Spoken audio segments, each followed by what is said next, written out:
Hello everyone, welcome to Pramila's home channel. Be happy with mother nature. అందరికీ నమస్కారం. పచ్చి మామిడికాయతో మనం ఆవకాయ పచ్చడి పెట్టుకుంటాము. దాని రుచే వేరుంటుంది.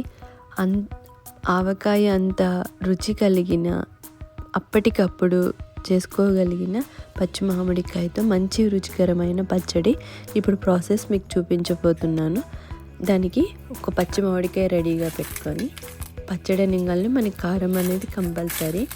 సో ఆ కారం కోసం నేను షాప్లోది కాకుండా ఇంట్లో ఉన్న ఎండుమిర్చిని కొంచెం ఎండ ఉంటే మీకు ఎండలో పెట్టుకోండి, లేదంటే ఇట్లా కొంచెం హాట్ పెనం మీద ఒక హాఫ్ మినిట్ అలా ఉంచి అవి పెళ్ళ అని ఇట్లా సౌండ్ వచ్చేదాకా ఉండేటట్టు చూసుకొని ఇట్లా మిక్సీ వేసుకొని కారం ఫ్లేక్స్ అవి లేకుండా కొంచెం కావాలంటే జల్లించుకోవచ్చు.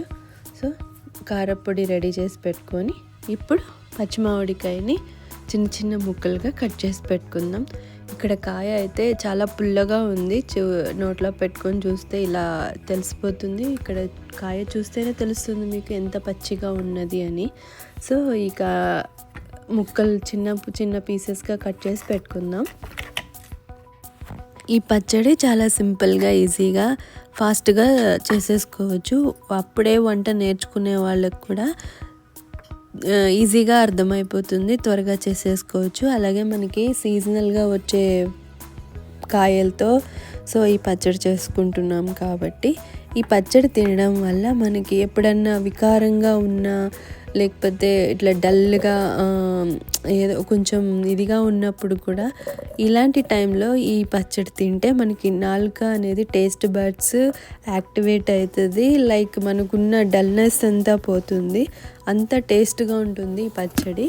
ఇప్పుడు పచ్చి మామిడికాయని చిన్న చిన్న పీసెస్గా కట్ చేసుకున్నాం కదా, ఆ కట్ చేసుకున్న మామిడికాయ ముక్కల్ని మిక్సీలోకి తీసుకొని, అలాగే మనం కారం రెడీగా చేసి పెట్టుకున్నాం కదా, ఆ కారంని కూడా వేసుకొని దీంట్లోకి వెల్లుల్లి రెబ్బల్ని రెడీ చేసి పెట్టుకోవాలి. వెల్లుల్లి రెబ్బలు ఇలా పైన ఉన్న పొట్టుతోనే వేసుకుంటే ఆ స్మెల్, ఫ్లేవర్ డిఫరెంట్ ఉంటుంది. పొట్టు దాదాపు తీయద్దు. సో పొట్టుతోనే మిక్సీలో వేసుకుంటున్నాం కాబట్టి చిన్న చిన్న పీసెస్గా ఇలా చేసి వేసుకోండి. ఇంకా ఈ పచ్చడి రోట్లో చేసుకుంటే ఆ రుచి వేరే బ్రహ్మాండంగా ఉంటుంది. మీకు రోల్ ఉంటే మాత్రం కంపల్సరీ రోట్లోనే దంచుకోండి. సో ఇప్పుడు వెల్లుల్లి రెబ్బలు వేసినాక దీంట్లోకి ఉప్పు వచ్చి కల్లుప్పు వేస్తే ఆ రుచి వేరు ఉంటుంది. సో కల్లుప్పుని కూడా కొంచెం మెత్తగా చేసుకుంటే, ఎందుకంటే నేను మిక్సీలో వేస్తున్నాను కాబట్టి అది బ్లేడ్ అంత ఎక్కువ మెదగదు అని నేను ఇక్కడ కొంచెం దాన్ని మెత్తగా దంచుకొని కలుపుకుంటున్నాను. రోట్లో అయితే ఆ ఇబ్బందే లేదు, కంప్లీట్గా అంతా చక్కగా మెదిగిపోతుంది. సో ఇప్పుడు మనం ఉప్పు వేసుకున్నాము, కారం కూడా వేసుకున్నాము. 2 స్పూన్లు ఎక్స్ట్రా వేసాను. ముందు ఆల్రెడీ 1 స్పూన్ ఉంది. మనం దేంట్లో అయితే కారం రెడీ చేసుకున్నాను అదే జార్లో వేసాను మామిడికాయ ముక్కలు, ఉప్పు.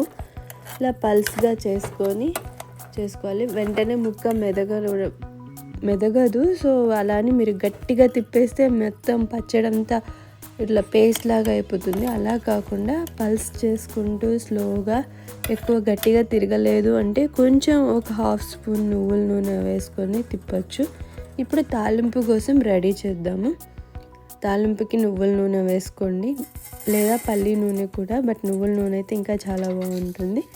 దాంట్లోకి ఆవాలు, ఎండుమిర్చి వేసి వేగనివ్వాలి. జీలకర్ర వేయొద్దు, ఓన్లీ ఆవాలు, ఎండుమిర్చి వేసి వేగినాక కరివేపాకు కూడా వేసుకొని వేయించాలి.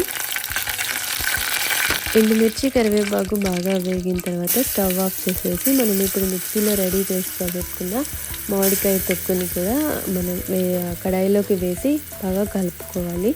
ఇలా కలుపుకున్న ఈ పచ్చడి రెడీ అయిపోయినట్టే. సో బట్ దీన్ని ఇలాగే కడాయిలో అలాగే ఉంచేసేయండి. వెంటనే వేరే బౌల్లోకి తీసి పెట్టుకోకుండా అలా వదిలేస్తే పచ్చడి అనేది ఆ స్మెల్, తాలింపులో ఉన్న ఫ్లేవర్ అంతా బాగా పట్టి చాలా టేస్ట్ బాగుంటుంది. ఒక 1 అవర్ తర్వాత మీరు గ్లాస్ జార్లో కానీ పింగాణి బౌల్లో కానీ తీసి పెట్టుకుంటే ఇది పచ్చడి రైస్లోకి, దోశలోకి కూడా చాలా బాగుంటుంది. టేస్ట్ బడ్స్ కూడా చాలా యాక్టివ్గా ఉంటాయి. మంచి రుచికరమైన పచ్చడి మీరు కూడా ట్రై చేయండి. సమ్మర్లో అస్సలు మిస్ అవ్వద్దు. ఎలా వచ్చిందో మీకు మీ ఎక్స్పీరియన్స్ షేర్ చేయండి. ఐ హోప్ నచ్చింది అనుకుంటున్నాను. Please like, share, subscribe. Thank you for watching.